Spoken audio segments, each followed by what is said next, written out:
What's up? Skylar here to tell you about a new experiment that I'm working on in the garden. This experiment I'm actually calling the winter limits experiment because I'm trying to see what I could push to grow through the winter here in Southern California on the coast in zone 10A. Let me tell you a little bit about zone 10A. And your growing zone is going to tell you a little bit about how hot and cold it gets and whether it freezes or not, to let you know what kind of things that you can grow either perennially or just in general. Certain crops need a certain amount of cold hours, like certain stone fruits like peaches and nectarines, or else they won't develop properly. Other crops can't withstand freezing temperatures, think like avocados and citrus, and that's why you'll see them growing in more warm, temperate regions. So here in zone 10, it doesn't freeze very often. We generally have warm weather. It doesn't get super hot and it doesn't get super cold, right? And it rains sometimes. It'll be humid here, at least in my area. So those are all things I have to consider when I'm growing things. So for this winter experiment, I'm taking a large variety of seeds. I'm going to be testing probably hundreds of varieties, but at least tens and tens of varieties, and testing them for two different things: germination and overall success. So I'm gonna have three scales for the germination and the overall success. An X means failure. This didn't germinate, didn't do good, nothing. A 0, be like, oh, it did okay. Like an O, like maybe this is all right, but didn't do very great for germination and eventual results. And then a check would be like, this was great. This got really good germination, really good results at the end.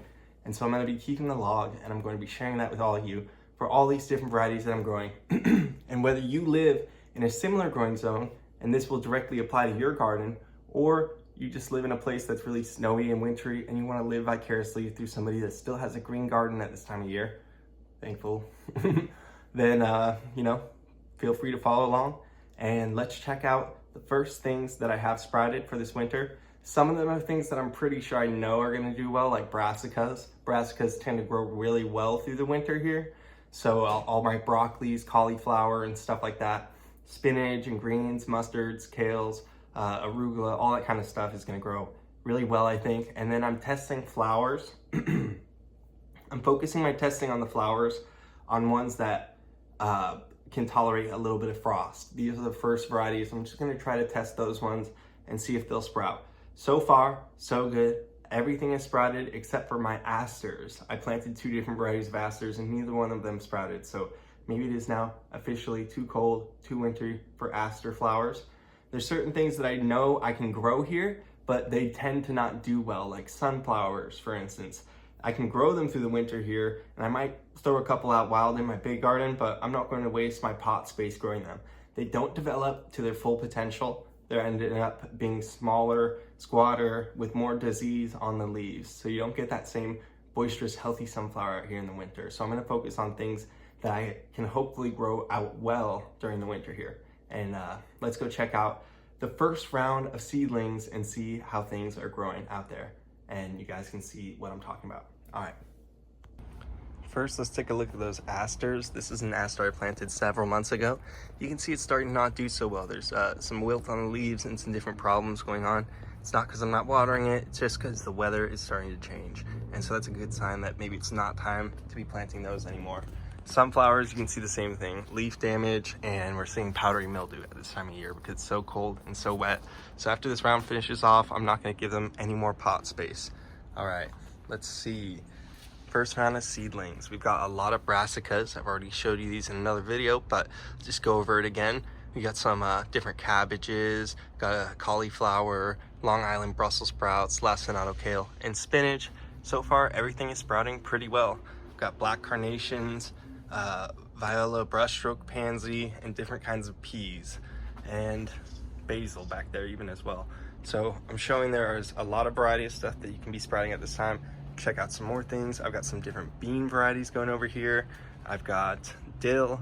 You could be sprouting your onions right now, even if you're not in this zone 10, even if you're somewhere where it's going to freeze, you could still try to put your onions out and your garlic out before it freezes. There's still some things that you can put out even when it's going to freeze. All right, got more Brussels sprouts over here. So those are all different things. We'll see how they end up growing in the long run. And I'm pretty positive that we're gonna get a lot of success over here. Even got some Cosmos over here, those dwarf dazzlers. So we're gonna see how those do at this time of year.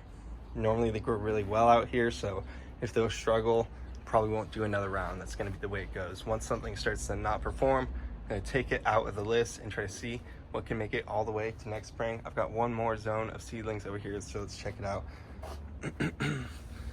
Shasta daisies, I'm still waiting for those. Not sure if they're going to come up or not. There's another type of snap pea that's coming up, the sugar Ann. Got calabrese, another brassica, obviously doing well. Romanesco broccoli starting to sprout. I got beets. Beets are a classic winter crop. Those are starting to come up. Early Wonder and Gold Detroit. More peas. And then our snapdragons. Still waiting for those to pop up potentially. So far, the only thing that's been a total failure to sprout is the asters. Keep you updated on the other things. And I will be writing this list out as the year goes on and eventually going over it at the end of the winter. All right, keep following along to see what you can push through the winter. Happy growing.